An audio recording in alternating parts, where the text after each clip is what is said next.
अध्याय 8 बाधाओं को पार करना। एक बार लोग अध्ययन कर लें और उनमें पैसे की समझ आ भी जाए तो भी आर्थिक आज़ादी हासिल करने के लिए उन्हें कई बाधाओं और अवरोधों का सामना करना पड़ सकता है।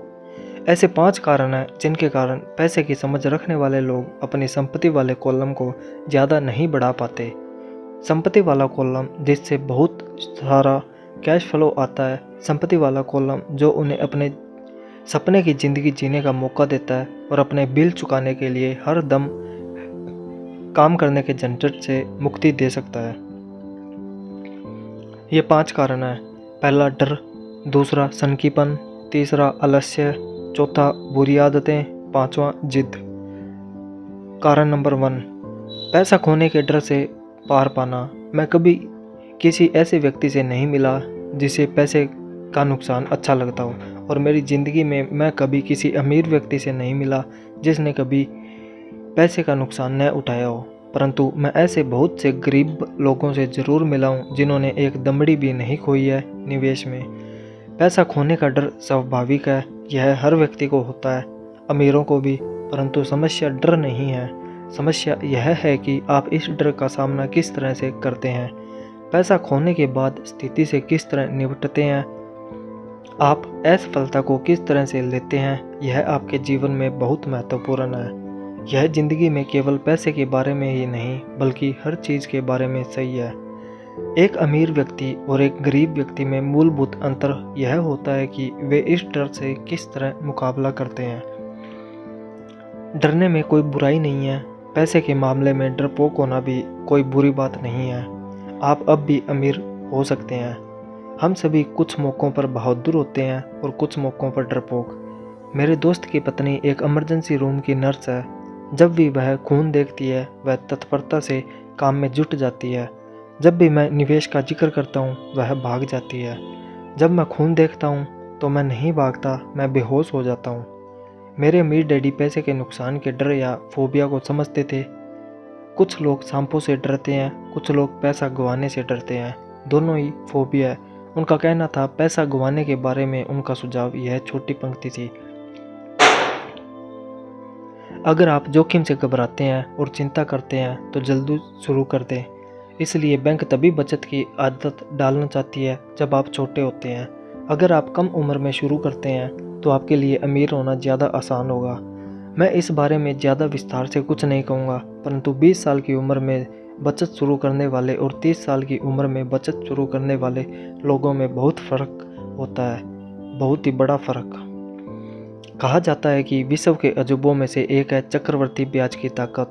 मैनहट्टन आइलैंड की खरीद दुनिया के महानतम सौदों में से एक मानी जाती है। न्यूयॉर्क को $24 में खरीदा गया था, परंतु अगर उस $24 को 8% सालाना ब्याज पर निवेश कर दिया जाता तो वही $24 1995 के अंत तक $28 ट्रिलियन से ज़्यादा हो गए होते।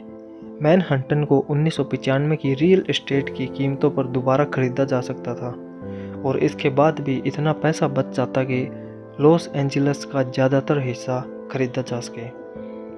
मेरा पड़ोसी एक बड़ी कंप्यूटर कंपनी के लिए काम करता है। वह 25 सालों से वहाँ पर है। अगले 5 सालों में वह कंपनी को छोड़ देगा और उसके 401,000 रिटायरमेंट प्लान में $40 लाख जमा होंगे। यह मुख्य रूप से अच्छी गति से विकसित हो रहे म्यूचुअल फंड में निवेश किए गए हैं, बाद में बॉन्ड और गवर्नमेंट सिक्योरिटीज़ में बदल लिए जाएंगे। नौकरी छोड़ते समय उसकी उम्र केवल 55 साल होगी और उसके पास $3 लाख से ज़्यादा की निष्क्रिय आय होगी, जो कि उसकी वेतन से ज़्यादा होगी। अगर आप हारने से डरते हैं या जोखिम लेने से डरते हैं तो भी यह किया जा सकता है, परंतु आपको जल्दी ही इसकी शुरुआत करनी होगी और एक रिटायरमेंट प्लान तो बनाना ही होगा। और आपको निवेश करने से पहले एक भरोसेमंद फाइनेंशियल प्लानर की सेवाएं लेनी होगी। परंतु अगर आपके पास ज़्यादा समय नहीं है या आप जल्दी रिटायर होना चाहते हैं तो आप किस तरह पैसे खोने के डर का सामना करते हैं। मेरे गरीब डैडी ने कुछ नहीं किया, वे केवल इस विषय को टालते रहे और इस बारे में चर्चा करने के लिए तैयार नहीं हुए।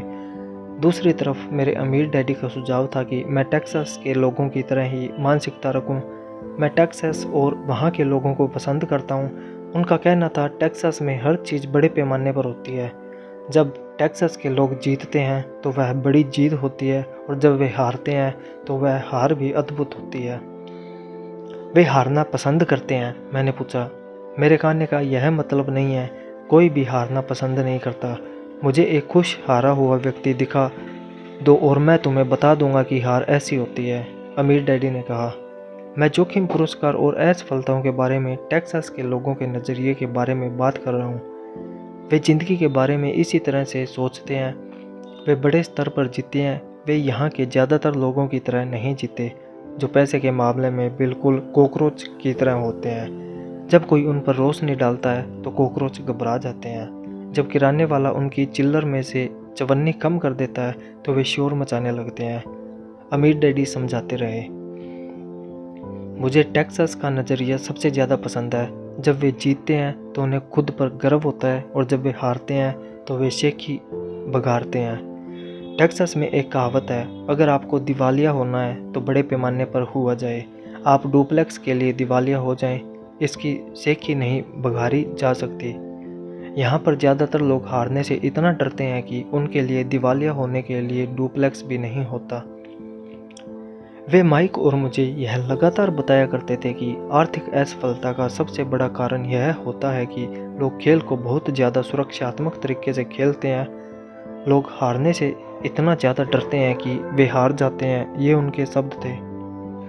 फैन टारकेंटन, जो एक वक्त का महान NFL क्वार्टरबैक था, ने इसी बात को दूसरी तरह से कहा है, जीतने का मतलब है हारने से न डरना।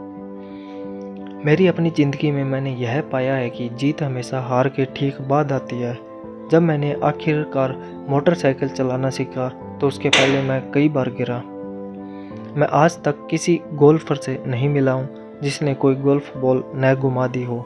मैं आज तक ऐसे प्रेमियों से भी नहीं मिला हूँ जिनका कभी दिल न टूटा हो, और मैं आज तक कभी ऐसे अमीर आदमी से भी नहीं मिला हूँ जिसने कभी पैसा न गंवाया हो। तो ज़्यादातर लोग आर्थिक रूप से इसलिए नहीं जीत पाते क्योंकि उन्हें अमीर होने की खुशी से पैसा खोने का दर्द कहीं ज़्यादा होता है। टेक्सास में एक और कहावत है, हर आदमी स्वर्ग जाना चाहता है परंतु कोई मरना नहीं चाहता। ज़्यादातर लोग अमीर होने का सपना देखते हैं परंतु पैसा खोने के विचार से कांप जाते हैं, इसलिए वे कभी स्वर्ग नहीं पहुंच पाते। अमीर डैडी माइक और मुझे टेक्सास में अपनी यात्राओं के बारे में कहानियाँ सुनाया करते थे।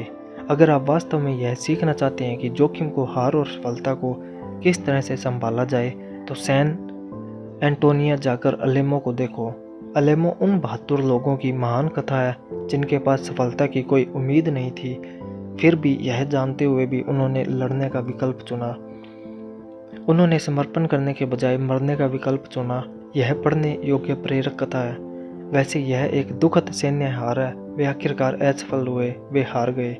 तो टेक्सास के लोग किस तरह असफलता का सामना करते हैं? वे अब भी चिल्लाते हैं, अलेमो को याद रखो। माइक और मैंने यह कहानी कई बार सुनी। जब भी अमीर डैडी किसी बड़े सौदे को करने वाले होते थे और वे नर्वस होते थे, तब वे हमें यह कहानी सुनाया करते थे। जब भी वे पर्याप्त मेहनत कर चुके होते थे और या तो मामला सही हो जाता था या बिगड़ जाता था, तब वे हमें यह कहानी सुनाया करते थे। हर बार जब वे गलती करने या पैसा गंवाने से डरते थे, तब वे हमें यह कहानी सुनाया करते थे। इससे उन्हें ताकत मिलती थी क्योंकि यह कहानी उन्हें याद दिलाती थी कि किस तरह पैसे के नुकसान को आर्थिक विजय में बदला जा सकता है। अमीर डैडी जानते थे कि असफलताएं उन्हें ज़्यादा मजबूत और स्मार्ट बनाएगी। ऐसा नहीं था कि उन्हें हारना पसंद था, वे हारना चाहते थे। वे केवल इतना जानते थे कि वे कौन थे और वे किस तरह हार का सामना करेंगे। वे नुकसान उठा लेंगे और फिर उसे जीत में बदल लेंगे। यही उन्हें एक विजेता बनाता था और दूसरों को पराजित। इससे उन्हें जोखिम उठाने के लिए सीमा लांघने का साहस मिलता था जब बाकी लोग उस सीमा के पार नहीं जा पाते थे। इसलिए मैं टेक्सास के लोगों को इतना पसंद करता हूँ। उन्होंने एक बड़ी असफलता को लिया और उसे एक पर्यटन स्थल के रूप में बदल लिया जिससे करोड़ों की आमदनी हो रही है। परंतु उनके सबसे अर्थपूर्ण शब्द शायद ये है, टेक्सास के लोग अपनी असफलताओं को दफनाते नहीं हैं, वे उनसे प्रेरणा लेते हैं। वे अपनी असफलताओं को लेकर उन्हें नारों में बदल देते हैं। असफलता टेक्सास के लोगों को जीतने के लिए प्रेरित करती है, परंतु यह फॉर्मूला केवल टेक्सास के लोगों का ही फॉर्मूला नहीं है, यह सभी जीतने वालों का फॉर्मूला है। जैसा मैंने कहा, मोटरसाइकिल से बार बार गिरना गाड़ी चलाना सीखने की प्रक्रिया का हिस्सा था। मुझे याद है, गिरने के बाद मुझ में गाड़ी चलाना सीखने के लिए ज़्यादा दृढ़ निश्चय आ गया था। मेरा दृढ़ निश्चय गिरने से कम नहीं हुआ था। मैंने यह भी कहा था कि मैं कभी किसी ऐसे गोल्फर से नहीं मिला जिसकी बॉल कभी गलत नहीं गई हो। किसी चोटी के प्रोफेशनल गोल्फर के लिए बॉल खोलना या टूर्नामेंट हारना उसे ज़्यादा बेहतर बनने की वह कड़ी मेहनत करने और ज़्यादा अध्ययन करने के लिए प्रेरित करता है। इससे वे ज़्यादा बेहतर बनते हैं। जीतने वालों के लिए हार प्रेरणादायक बन जाती है, हारने वालों को हार बर्बाद कर देती है।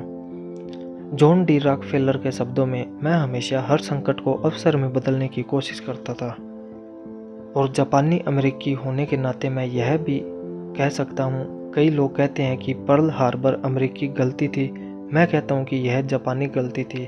टोरा टोरा टोरा फिल्म में एक संयमित जापानी एडमिरल खुशियाँ मना रहे अपने अधीनस्थों से यह कहता है, मुझे डर है कि हमने एक सोते हुए राक्षस को जगा दिया है। पर्ल हार्बर को याद करो एक नारा बन गया। यह अमेरिका की सबसे बड़ी हारों में से एक थी, फिर भी इस कारण उसे जीतने की प्रेरणा मिली। इस बड़ी हार से अमेरिका को ताकत मिली और अमेरिका जल्दी ही दुनिया में एक बहुत बड़ी ताकत के रूप में उभर कर सामने आया। असफलता जीतने वालों को प्रेरणा देती है और हारने वालों को बर्बाद कर देती है। यह जीतने वालों का सबसे बड़ा रहस्य और सूत्र है। यह वह रहस्य है जिसे हारने वाले नहीं जानते। जीतने वालों का महानतम रहस्य यह है कि असफलता जीतने की प्रेरणा देती है, इसलिए उन्हें हार से डर नहीं लगता। मैं फ्रेन टारकेंटन के शब्दों को एक बार फिर से दोहराना चाहता हूँ। जीतने का मतलब है हार से न डरना। फ्रेन टारकेंटन जैसे लोग हारने से इसलिए नहीं डरते क्योंकि वे जानते हैं कि वे कौन हैं। वे हारने से नफरत करते हैं इसलिए वे जानते हैं कि हार केवल उन्हें ज़्यादा बेहतर बनने के लिए प्रेरित कर सकती है। हारने से डरने और हारने से नफरत करने में बहुत बड़ा अंतर होता है। ज़्यादातर लोग पैसा गंवाने से इतना डरते हैं कि वे हार जाते हैं। वे डुप्लेक्स के कारण ही दिवालिया हो जाते हैं। आर्थिक रूप से वे जीवन में बहुत ज़्यादा सुरक्षात्मक खेल खेलते हैं और बहुत छोटे पैमाने पर खेलते हैं। वे बड़े घर और बड़ी कारें तो खरीद लेते हैं, परंतु वे बड़े निवेश नहीं करते। वह प्रमुख कारण जिसके कारण 90% अमेरिकी जनता पैसे के लिए संघर्ष करती है, यह है कि वे हार से बचने के लिए खेलते हैं, वे जीतने के लिए नहीं खेलते। वे अपने फाइनेंशियल प्लानर्स या अकाउंटेंट्स या स्टॉक ब्रोकर्स के पास जाते हैं और एक संतुलित पोर्टफोलियो खरीद लेते हैं। ज़्यादातर के पास सीडी, कम आमदनी वाले बॉन्ड, फ्रांसिस म्यूचुअल फंड और बहुत कम स्टॉक्स में बहुत सा नकद जमा होता है। यह एक सुरक्षित और समझदारी पूर्ण पोर्टफोलियो होता है, परंतु यह जीतने वाला पोर्टफोलियो नहीं होता। यह उस आदमी का पोर्टफोलियो होता है जो हार से बचने के लिए खेल रहा है। मुझे गलत मत समझिए, शायद यह 70% जनसंख्या से बेहतर पोर्टफोलियो होता है और यह भयावह है, क्योंकि पोर्टफोलियो न होने से बेहतर है सुरक्षित पोर्टफोलियो होना। यह किसी ऐसे व्यक्ति के लिए बहुत बढ़िया पोर्टफोलियो होता है जो सुरक्षा को पसंद करता है, परंतु सुरक्षित खेल खेलने और संतुलित निवेश पोर्टफोलियो वह तरीका नहीं है जिससे सफल निवेशक अपना खेल खेलते हैं। अगर आपके पास कम पूंजी है और आप अमीर होना चाहते हैं तो पहले तो केंद्रित हो जाएं, संतुलित नहीं। अगर आप किसी सफल व्यक्ति को देखेंगे तो शुरुआत में वे संतुलित नहीं होते। संतुलित लोग कहीं नहीं जा पाते, वे एक ही जगह पर बने रहते हैं। प्रगति करने के लिए आपको पहले असंतुलित होना पड़ता है। इसे देखने के लिए आप अपने चलने की प्रगति को देखें। थॉमस एडिसन संतुलित नहीं थे, वे केंद्रित थे। बिल गेट्स संतुलित नहीं थे, वे केंद्रित थे। डोनाल्ड ट्रंप केंद्रित थे। जॉर्ज सोरोस केंद्रित थे। जॉर्ज पैटन ने अपने टैंकों को फैलाया नहीं, उन्होंने उन्हें केंद्रित किया और जर्मन पंक्ति के कमजोर ठिकानों को उड़ा डाला। फ्रांसीसियों ने मैजिनोट लाइन में अपने सैन्य बल को फैलाया था और आप जानते ही हैं कि उनके साथ क्या हादसा हुआ था। अगर आप में अमीर होने की इच्छा है तो समय को केंद्रित कर लें। अपने बहुत से अंडों को केवल कुछ बास्केट्स में रख लें। वह न करें जो गरीब और मध्य वर्ग के लोग करते हैं। वे बहुत कम अंडों को बहुत सी बार बास्केट्स में रखते हैं। अगर आप हार से नफरत करते हैं तो सुरक्षित खेल खेलें। अगर हारने से आप कमज़ोर हो जाते हैं तो सुरक्षित खेल खेलें। संतुलित निवेश का रास्ता चुनें। अगर आपकी उम्र 25 साल से ज़्यादा है और आप जोखिम उठाने से डरते हैं तो बदले नहीं। सुरक्षित खेलें, परंतु इसकी शुरुआत जल्दी करें। अपने अगले अंडे को जल्दी ही इकट्ठा करना शुरू कर दें, क्योंकि इसमें समय लगेगा। परंतु अगर आपके पास आज़ादी के सपने हैं, चूहा दौड़ से बाहर निकलने का इरादा है, तो आपको खुद से यह सवाल पूछना चाहिए, मैं किस तरह असफलता का सामना करूंगा? अगर असफलता से आपको जीतने की प्रेरणा मिलती है तो शायद आपको कोशिश करनी चाहिए, परंतु केवल शायद। अगर असफलता आपको कमज़ोर बना देती है या आप पर मानसिक तनाव डालती है, उस बिगड़े नवाब की तरह जो हर बार कोई चीज़ गलत होने पर मुकदमा दायर करने के लिए वकील को ढूंढता है, तो सुरक्षित खेल ही खेलें। अपनी दिन की नौकरी को बनाए रखें, बॉन्ड या म्यूचुअल फंड खरीदें, परंतु याद रखें कि इनमें भी खतरा होता है, हालांकि तुलनात्मक रूप से वे ज़्यादा सुरक्षित होते हैं। मैं यह सब इसलिए कह रहा हूँ और टेक्सास व फ्रैंक टारकेंटन का जिक्र कर रहा हूँ क्योंकि संपत्ति वाले कॉलम को बढ़ाना आसान है। यह एक कम बुद्धि का खेल है। इसमें बहुत ज़्यादा शिक्षा की ज़रूरत नहीं है। 5वीं कक्षा का गणित का विद्यार्थी भी यह कर सकता है। परंतु संपत्ति वाले कॉलम को तेज़ी से बढ़ाना बहुत ज़्यादा बुद्धि का खेल है। इसमें हिम्मत, धीरज और असफलता झेलने की ताकत की ज़रूरत है। हारने वाले असफलता से बचते हैं, जबकि असफलता हार को जीत में भी बदल सकती है।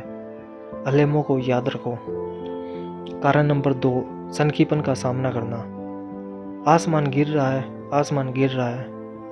हम में से ज़्यादातर लोग उस छोटे मुर्गे की कहानी जानते हैं जो आसमान गिरने की चेतावनी देता हुआ अपने दड़बे में दौड़ रहा था। हम इस तरह के बहुत से लोगों को जानते हैं, परंतु हम सबके भीतर एक ऐसा ही छोटा मुर्गा होता है। और जैसा मैंने पहले ही कहा है, सनकी व्यक्ति दरअसल छोटे मुर्गे की तरह नहीं है। हम सभी में एक छोटा मुर्गा होता है जो तब उभर कर सामने आता है जब हमारे विचारों पर डर और शंका हावी हो जाते हैं। हम सभी के मन में शंकाएं होती है, मैं स्मार्ट नहीं हूँ, मैं पर्याप्त अच्छा नहीं हूँ, अमुक व्यक्ति मुझसे बेहतर है। यह हमारी शंकाएं अक्सर हमें निष्क्रिय कर देती है। हम क्या होगा वाला खेल खेलते हैं। क्या होगा अगर मेरे निवेश करने के बाद अर्थव्यवस्था धराशायी हो जाए, या क्या होगा अगर मेरा नियंत्रण खत्म हो जाए और मैं पैसा वापस न चुका सकूं? क्या होगा अगर घटनाएं मेरे योजना के हिसाब से न हो? या हमारे कई ऐसे दोस्त या प्रियजन भी हो सकते हैं जो हमें अपनी कमजोरियों की याद दिला सकते हैं, चाहे हमने उनकी सलाह मांगी हो या नहीं। वे अक्सर कहते हैं, तुम्हें ऐसा क्यों लगता है कि तुम यह कर सकते हो? या अगर यह इतना ही बढ़िया होता तो हर कोई ऐसा ही क्यों नहीं कर रहा है? या यह कभी सफल हो ही नहीं सकता। तुम्हें पता ही नहीं है कि तुम किस बारे में बात कर रहे हो। शंका के यह तीर कई बार इतने तीखे होते हैं कि हम काम करना शुरू ही नहीं कर पाते। हमारे दिल में डर बैठ जाता है।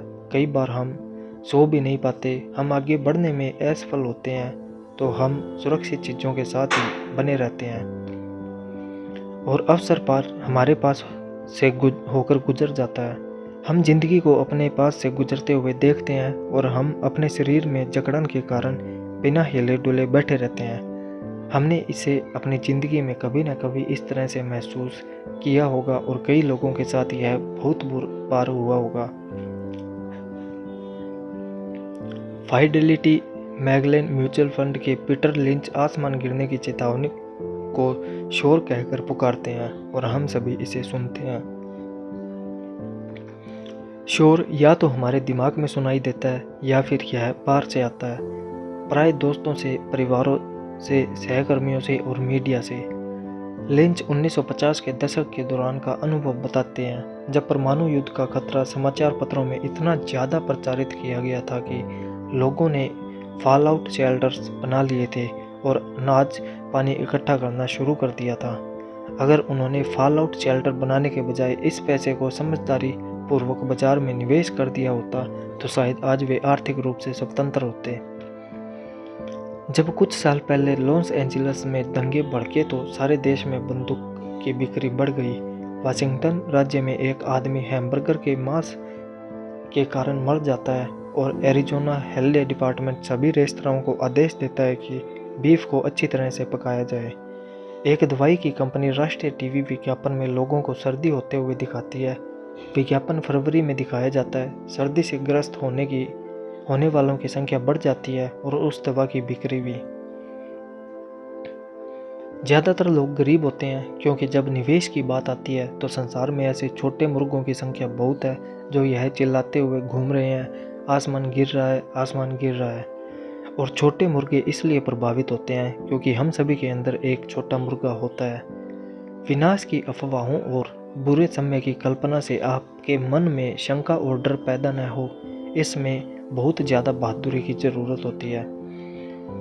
1992 में मेरा रिचर्ड नाम का दोस्त मुझसे मिलने फिनिक्स आया। वह स्टॉक्स और रियल एस्टेट में हमारे द्वारा किए गए काम से बहुत प्रभावित था। फिनिक्स में रियल एस्टेट की कीमतों में मंदी चल रही थी। हमने उसके साथ 2 दिन गुजारे और उससे बताया कि कैश फ्लो और पूंजी बढ़ाने के कुछ बढ़िया मौके मौजूद हैं। मेरी पत्नी और मैं रियल एस्टेट के एजेंट नहीं हैं, हम विशुद्ध निवेशक हैं। एक रिजॉर्ट कम्युनिटी में एक यूनिट तय करने के बाद हमने एक एजेंट से बात की जिसने उस दोपहर को उस यूनिट को बेच दिया। 2 बेडरूम के उस घर की कीमत केवल $42,000 थी। इसी तरह के यूनिट उस समय 65,000 में बिक रहे थे। उसे यह बहुत फायदे का सौदा लगा।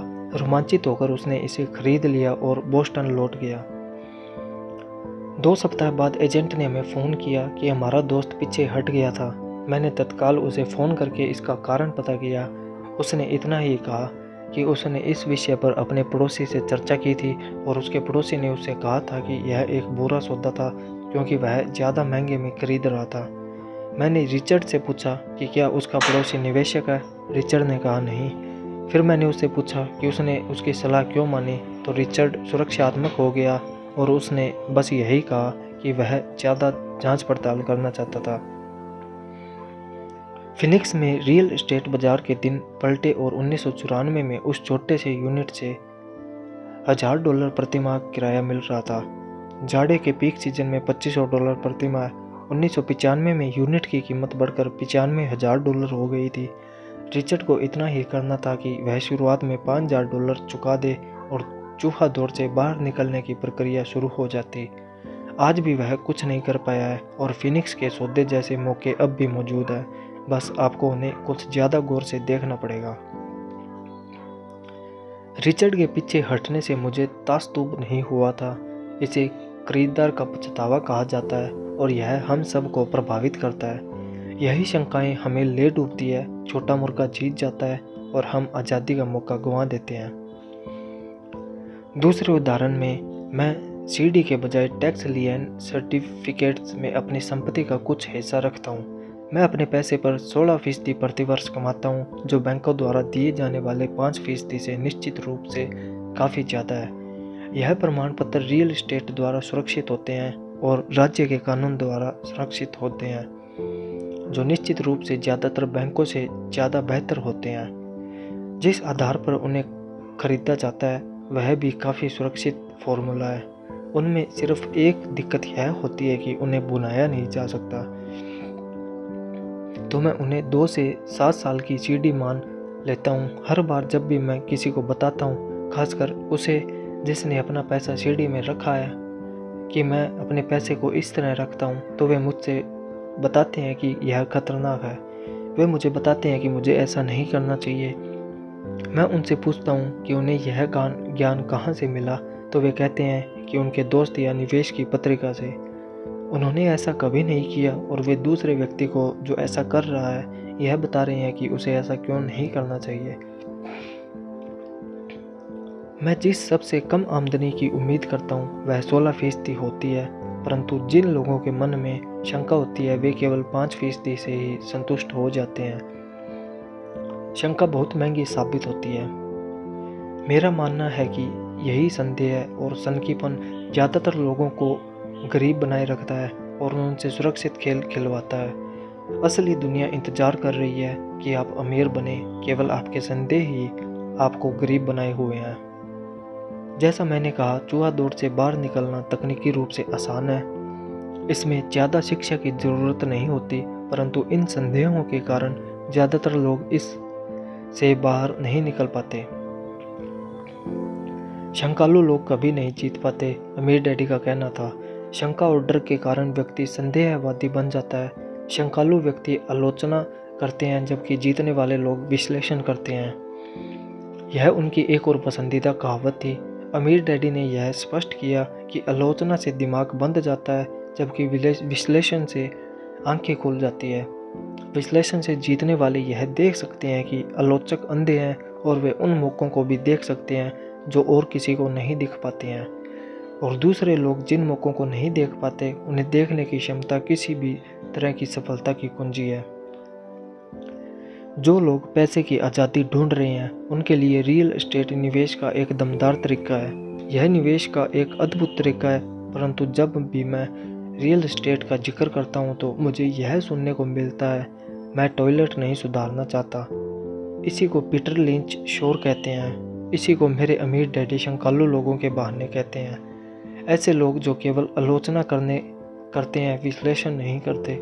ऐसे लोग जिनके दिमाग पर उनकी शंकाओं और डरों का पर्दा पड़ा जाता है, वे अपनी आंखें नहीं खोलते। तो जब कोई कहता है मैं टॉयलेट नहीं सुधारना चाहता, तो मैं जवाब देता हूँ, आपको ऐसा क्यों लगता है कि यह करना चाहता हूँ? वे यह कह रहे हैं कि जो उन्हें चाहिए, टॉयलेट उससे ज़्यादा महत्वपूर्ण है। मैं चूहा दौड़ से बाहर निकलने की आज़ादी के बारे में बात करता हूँ, और उनका पूरा ध्यान टॉयलेट पर लगा रहता है। इसी तरह के विचार ज़्यादातर लोगों को गरीब बनाए रखते हैं। वे विश्लेषण करने के बजाय आलोचना करते हैं। मैं नहीं करना चाहता आपकी सफलता की कुंजी को अपने अंदर समाये रहते हैं, अमीर डैडी का कहना था। चूँकि मैं भी टॉयलेट ठीक करने में ज़्यादा रुचि नहीं रखता, इसलिए मैं एक प्रॉपर्टी मैनेजर की तलाश करता हूँ जो टॉयलेट ठीक करने का ध्यान रखता है। घरों या अपार्टमेंट्स को चलाने के लिए एक बढ़िया प्रॉपर्टी मैनेजर को ढूंढने के बाद मेरा कैश फ्लो बढ़ जाता है, परंतु इससे भी ज़्यादा महत्वपूर्ण यह है कि एक बढ़िया प्रॉपर्टी मैनेजर मुझे और ज़्यादा रियल एस्टेट खरीदने का मौका देता है, क्योंकि मुझे टॉयलेट का ध्यान नहीं रखना पड़ता। एक बढ़िया प्रॉपर्टी मैनेजर रियल एस्टेट में सफलता की कुंजी है। मेरे लिए रियल एस्टेट से भी ज़्यादा महत्वपूर्ण है एक अच्छा मैनेजर खोजना। प्राय किसी बढ़िया प्रॉपर्टी मैनेजर को अच्छे सौदों के बारे में पहले से पता चल जाता है, जबकि रियल एस्टेट एजेंट्स को बाद में पता चलता है, जिसके कारण वे और भी ज़्यादा मूल्यवान हो जाते हैं।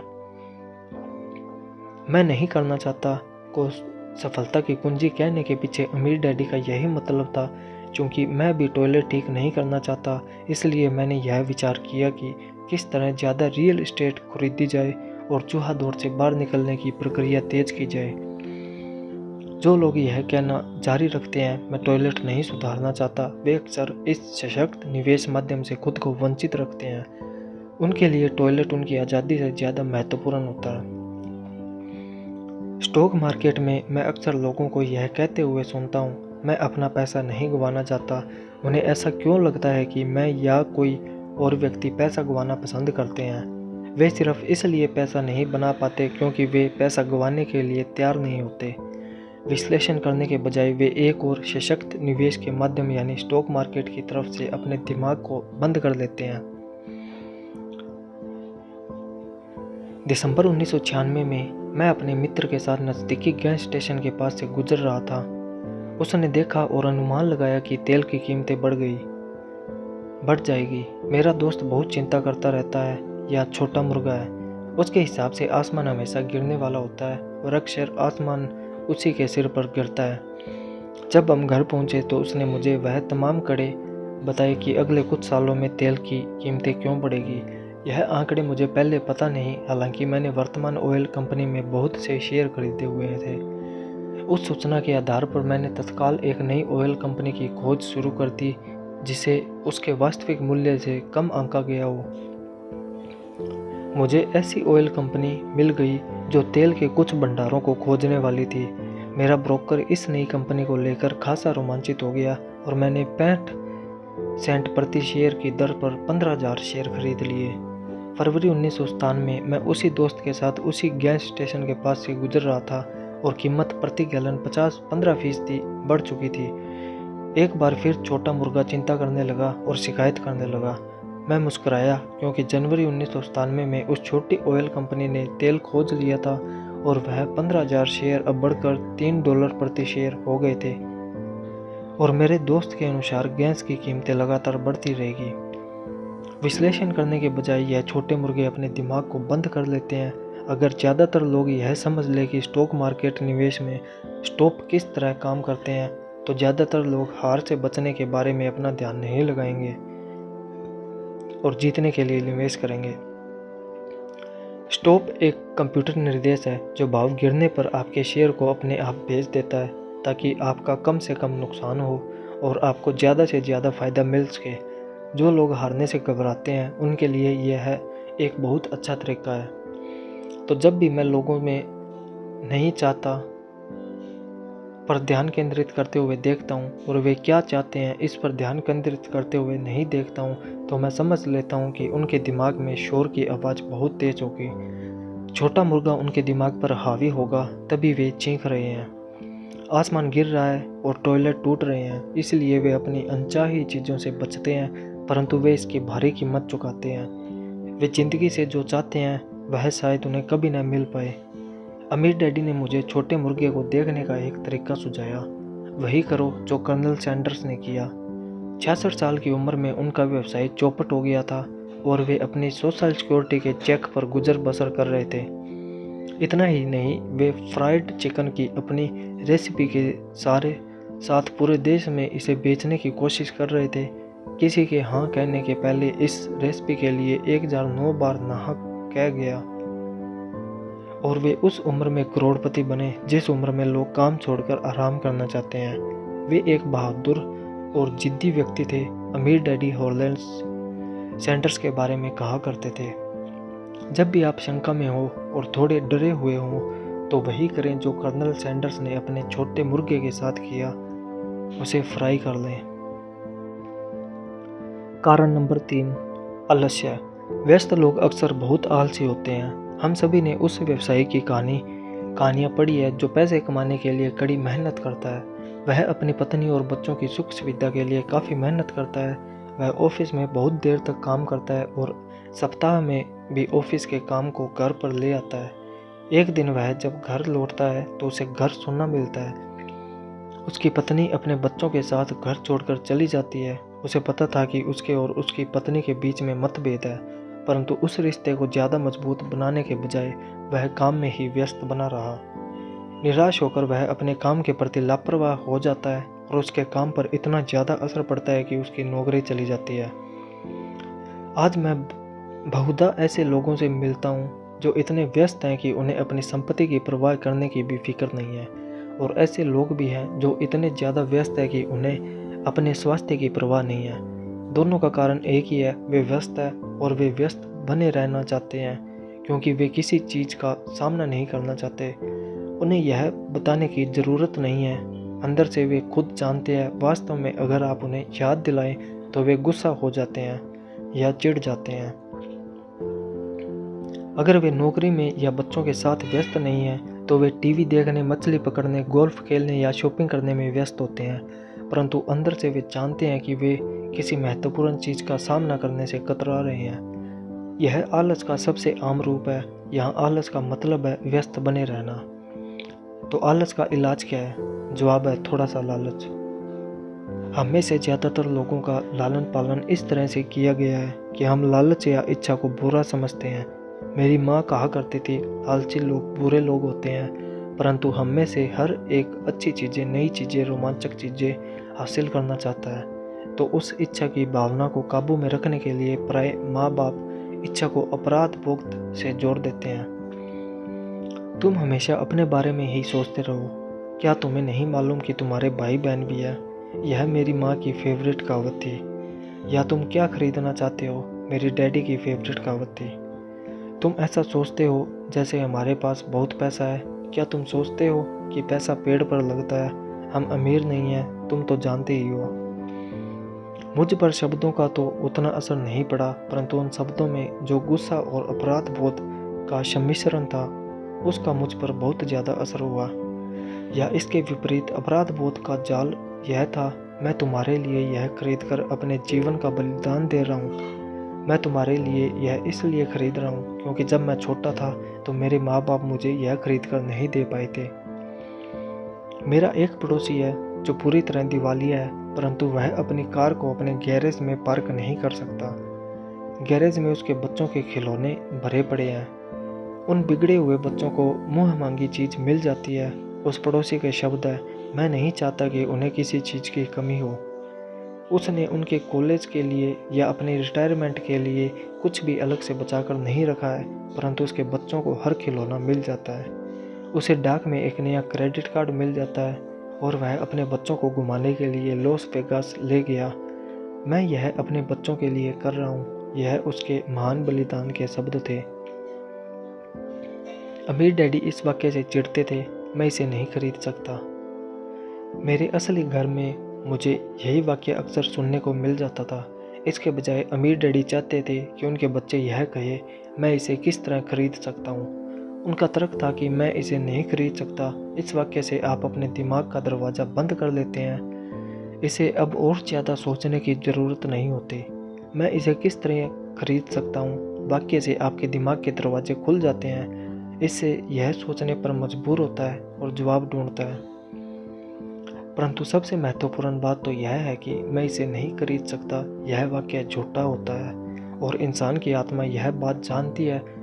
इंसान की आत्मा बहुत ताकतवर होती है। उनका कहना था, यह जानती है कि यह कुछ भी कर सकती है। जब एक आलसी दिमाग कहता है कि मैं इसे नहीं खरीद सकता, तो आपके भीतर एक युद्ध छिड़ जाता है। आपकी आत्मा गुस्सा हो जाती है और आपके आलसी दिमाग को अपने झूठ पर अड़े रहना पड़ता है।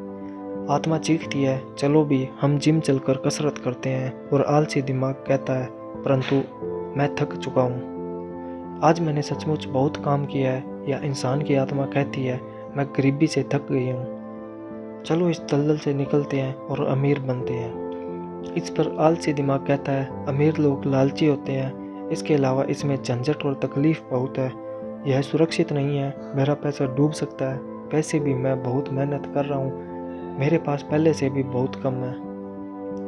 देखो आज रात को ही मुझे कितना काम करना पड़ेगा। मेरा बॉस कह रहा था कि यह काम सुबह तक पूरा हो जाना चाहिए। मैं इसे नहीं खरीद सकता यह वाक्य दुख से भरा है। इससे लाचारी की भावना आती है, जिससे निराशा और इसके बाद अवसाद पैदा हो जाता है। इसके लिए एक और शब्द है, उदासीनता। मैं इसे किस तरह खरीद सकता हूँ। वाक्य से संभावनाओं, रोमांच और सपनों की दुनिया खुल जाती है। इसलिए मेरे अमीर डैडी इस बात से ज़्यादा चिंतित नहीं होते थे कि आप क्या खरीदना चाहते हो, परंतु वे ये जानते थे कि मैं इसे किस तरह खरीद सकता हूँ। वाक्य से एक ज़्यादा मजबूत दिमाग और एक ज़्यादा प्रगतिशील आत्मा का निर्माण होता है। इसलिए उन्होंने माइक या मुझे शायद ही कभी कुछ दिया हो। इसके बजाय वे हमसे कहते थे, तुम इसे किस तरह खरीद सकते हो। और यह हमारे कॉलेज के बारे में भी सही था, जिसे हमने अपने खर्चे से पूरा किया है। वे हमें लक्ष्य को हासिल करना नहीं सिखा रहे थे, वे तो हमें लक्ष्य को हासिल करने की प्रक्रिया का ज्ञान दे रहे थे। मेरी समझ से आज समस्या यह है कि करोड़ों लोग अपने लालच को लेकर अपराध बोध से ग्रस्त है। यह उनके बचपन से बुढ़ापे तक चलता है। वे जिंदगी में मिलने वाली अच्छी अच्छी चीज़ें चाहते हैं। ज़्यादातर लोगों के अवचेतन में यह विचार मौजूद रहता है, आपको यह नहीं मिल सकती या आप इसे कभी नहीं खरीद पाएंगे। जब मैंने चूहा दौड़ से बाहर निकलने का फैसला किया तो मेरे दिमाग में एक सवाल आया, मैं किस तरह इस चूहा दौड़ से बाहर निकल सकता हूँ ताकि मुझे दोबारा काम न करना पड़े। और मेरे दिमाग में जवाब और सुझाव अपने आप आ गए। सबसे मुश्किल चीज़ थी मेरे असली माता पिता की सीख कि हम इसे नहीं खरीद सकते, या केवल अपने बारे में ही मत सोचो, या तुम दूसरों के बारे में क्यों नहीं सोचते। और इसी तरह के शब्द जो मेरे लालच को दबाने के लिए मुझ में अपराध बोध भरते थे। तो आप किस तरह अपने आलस से जीत सकते हैं? इसका जवाब है थोड़े से लालच से। यह VFM रेडियो स्टेशन है जिसका पूरा अर्थ है what is in it for me, इसमें मेरे लिए क्या है। व्यक्ति को बैठकर पूछना चाहिए, अगर मैं स्वस्थ, सेक्सी और आकर्षक हूँ तो इसमें मेरे लिए क्या है, या मेरी ज़िंदगी कैसी होगी अगर मुझे फिर भी कभी काम न करना पड़े। या मैं क्या करूँगा अगर मुझे मनचाहा पैसा मिल जाए। इस थोड़े से लालच के बिना, कुछ बेहतर हासिल करने की इच्छा के बिना प्रगति नहीं हो सकती। हमारी दुनिया इसलिए तरक्की करती जा रही है क्योंकि हम सभी एक बेहतर ज़िंदगी जीना चाहते हैं। हम कुछ बेहतर चाहते हैं, इसलिए नए आविष्कार करते हैं। हम स्कूल जाते हैं और मेहनत से पढ़ते हैं क्योंकि हम कुछ बेहतर चाहते हैं। इसीलिए जब भी आप किसी ऐसी चीज़ से कतरा रहे हो जो आपके हिसाब से आपको करनी चाहिए, तो आपको खुद से केवल यही पूछना चाहिए कि इसमें मेरे लिए क्या है। थोड़े लालची बने, यह आलस का सबसे बढ़िया इलाज है। परंतु बहुत ज़्यादा लालच भी अच्छा नहीं होता, क्योंकि हर चीज़ की अति बुरी होती है। परंतु वह याद रखो जो वॉल स्ट्रीट फिल्म में माइकल डगलस ने कहा था, लालच अच्छा होता है। अमीर डैडी इसे अलग तरह से कहते थे। अपराध बोध लालच से ज़्यादा बुरा होता है, क्योंकि अपराध बोध के कारण शरीर में से आत्मा निकल जाती है। और मेरे लिए एलिनोर रूजवेल्ट की कहावत सबसे अच्छी है, वही करो जो तुम्हें दिल से अच्छा लगता है, क्योंकि तुम्हारी हर बात में आलोचना होगी। अगर तुम कोई काम करोगे तो भी तुम्हारी आलोचना होगी, और तुम कोई काम नहीं करोगे तो भी तुम्हारी आलोचना होगी। कारण नंबर 4, आदतें। हमारी ज़िंदगी पर हमारी शिक्षा से ज़्यादा असर हमारी आदतों का पड़ता है। अर्नोल्ड श्वार्ज़नेगर की फिल्म कानन देखने के बाद मेरे एक दोस्त ने कहा, मैं चाहता हूँ कि मेरी बॉडी श्वार्ज़नेगर जैसी हो। ज़्यादातर साथियों ने सहमति में सिर हिला दिया। मैंने तो यह सुना है कि एक समय वह वास्तव में दुबला और कमज़ोर सा था। दूसरे मित्र ने जोड़ा, हाँ मैंने भी यह सुना है। एक और दोस्त ने कहा, मैंने सुना है कि वह हर रोज़ जिम जाता है और उसने वहाँ कसरत करने की आदत डाल ली। हाँ मुझे भी लगता है कि वह ऐसा करता होगा। समूह के संकालू आदमी ने कहा, मुझे तो लगता है कि वह इसी तरह पैदा हुआ होगा। इसके अलावा हम अर्नोल्ड की बातें कर ही क्यों रहे हैं, चलो बियर पिएं। यह एक उदाहरण है कि किस तरह से आदतें व्यवहार को नियंत्रित करती है। मुझे याद है कि मैंने एक बार अपने अमीर डैडी से अमीर लोगों की आदतों के बारे में पूछा था। सीधे जवाब देने के बजाय वे चाहते थे कि मैं इसे उदाहरण से सीखूं। अमीर डैडी ने पूछा, तुम्हारे डैडी अपने बिल कब चुकाते हैं? मैंने कहा, हर महीने की पहली तारीख को। क्या उनके पास कुछ बाकी बचता है? उन्होंने पूछा। बहुत थोड़ा, मैंने कहा। यही वह खास कारण है जिसके कारण उन्हें संघर्ष करना पड़ता है। अमीर डैडी ने कहा, उनकी आदतें बुरी है। तुम्हारे डैडी सबको पहले पैसे देते हैं, वे खुद को सबसे आखिर में पैसे देते हैं, और ऐसा भी तभी करते हैं जब उनके पास कुछ बचा होता है। सामान्य तौर पर उनके पास कुछ नहीं बचता। मैंने कहा, परंतु उन्हें अपने बिल का भुगतान तो करना ही होता है, नहीं क्या? आप यह तो नहीं कहना चाहते कि उन्हें अपने बिल्स का भुगतान नहीं करना चाहिए? बिल्कुल नहीं, अमीर डैडी ने कहा।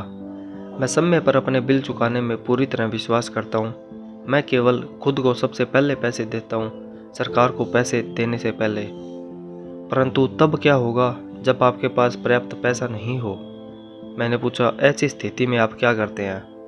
मैं वही करता हूँ, अमीर डैडी ने कहा। मैं खुद को सबसे पहले पैसे देता हूँ, चाहे मेरे पास कम पैसा हो। मेरे लिए सरकार से ज़्यादा महत्वपूर्ण है मेरा संपत्ति वाला कॉलम। परंतु क्या सरकार के लोग आपके पीछे नहीं पड़ते? मैंने कहा, हाँ, अगर मैं उन्हें भुगतान न करूं। अमीर डैडी ने कहा, देखो मैं यह नहीं कह रहा हूं कि सरकार को पैसा न दिया जाए। मैं केवल यह कह रहा हूं कि खुद को सबसे पहले भुगतान दिया जाए, चाहे मेरे पास पैसा कम ही हो। परंतु आप ऐसा कैसे करते हैं? मैंने जवाब दिया, सवाल कैसे का नहीं है, सवाल क्यों का है। अमीर डैडी ने कहा, अच्छा आप ऐसा क्यों करते हैं? प्रेरणा, अमीर डैडी ने कहा, अगर मैं उनका भुगतान नहीं करूं तो कौन ज़्यादा ज़ोर से शिकायत करेगा, मैं या मेरे लेनदार? आपके बजाय आपके लेनदार ज़्यादा ज़ोर से चिल्लाएंगे। मैंने स्पष्ट विकल्प को चुनते हुए कहा, अगर आप खुद को पैसा नहीं दोगे तो आप कुछ भी नहीं कर कहेंगे। तो अब तुम देख सकते हो कि खुद को पैसे देने के बाद मेरे पास टैक्स चुकाने और दूसरे लेनदारों को पैसे देने का इतना ज़्यादा दबाव होता है कि मुझे आमदनी के दूसरे रास्ते खोजने ही पड़ते हैं। पैसे चुकाने का दबाव मेरी प्रेरणा बन जाता है। मैंने अतिरिक्त काम किया है, दूसरी कंपनियां शुरू की है, स्टॉक मार्केट में शेयर खरीदे और बेचे हैं। हर तरह के काम सिर्फ इसलिए किए हैं ताकि यह लोग मुझ पर न चिल्लाएं। इस दबाव के कारण मैंने ज़्यादा कड़ी मेहनत की है और मैं सोचने पर मजबूर हुआ हूँ। कुल मिलाकर इसने मुझे पैसे के मामले में ज़्यादा स्मार्ट और फुर्तीला बना दिया है। अगर मैं खुद को सबसे आखिर में पैसे देता तो मुझ पर कोई दबाव नहीं पड़ता, परंतु मेरे पास कभी पैसा भी नहीं होता। तो सरकार या दूसरे लोगों को पैसे चुकाने का दबाव आपकी प्रेरणा बन जाता है। बिल्कुल ठीक, अमीर डैडी ने कहा। देखो, सरकारी पैसा वसूलने वाले लोग बहुत डरावने होते हैं। वैसे सामान्य तौर पर पैसा वसूलने वाले सभी लोग डरावने होते हैं। ज़्यादातर लोग इनसे डर जाते हैं। वे इन लोगों को पैसा दे देते हैं और खुद को कभी पैसा नहीं देते। तुमने उस 96 पाउंड के कमज़ोर आदमी की कहानी तो सुनी होगी, जिसके चेहरे पर लोग बालू उछालते हैं। मैंने सिर हिलाया। मैंने कॉमिक्स में वेट लिफ्टिंग और बॉडी बिल्डिंग के बारे में दिया गया यह विज्ञापन देखा है। तो ज़्यादातर लोग इन डरावने पैसे वसूलने वालों को अपने चेहरे पर बालू उछालने देते हैं। मैंने डरावने लेनदारों के डर का इस्तेमाल खुद को ज़्यादा मजबूत बनाने के लिए किया है। बाकी लोग ज़्यादा कमज़ोर हो जाते हैं। खुद को यह सोचने के लिए मजबूर करना कि अतिरिक्त धन कहाँ से आएगा, जिम जाने की तरह है और वहाँ वज़न उठाने की तरह है। मैं अपने दिमाग की मांसपेशियों से जितना काम करता हूँ, मैं उतना ही ज़्यादा मजबूत होता जाता हूँ। अब मैं इन डरावने लेनदारों से ज़रा भी नहीं डरता हूँ। मुझे अमीर डैडी की बातें पसंद आ रही थी। तो अगर मैं पहले खुद को पैसे देता हूँ तो मैं आर्थिक और मानसिक दृष्टि से ज़्यादा मजबूत हो सकता हूँ। अमीर डैडी ने सहमति में सिर हिलाया।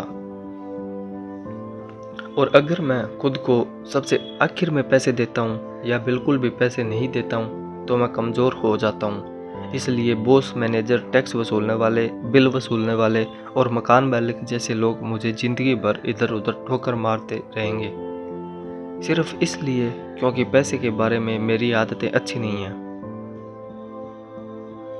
अमीर डैडी ने सिर हिलाया, 96 पाउंड के कमज़ोर आदमी की तरह। कारण नंबर 5, जिद। जिद अहंकार और अज्ञान का मिला जुला रूप है।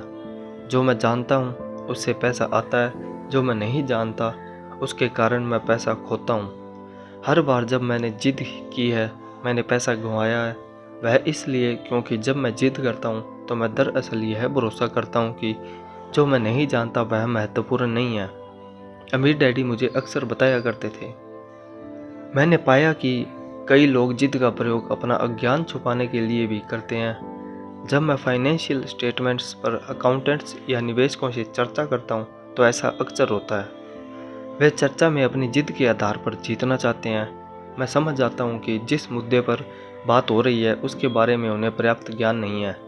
वे झूठ नहीं बोल रहे होते हैं, परंतु वे सच भी नहीं बोल रहे होते।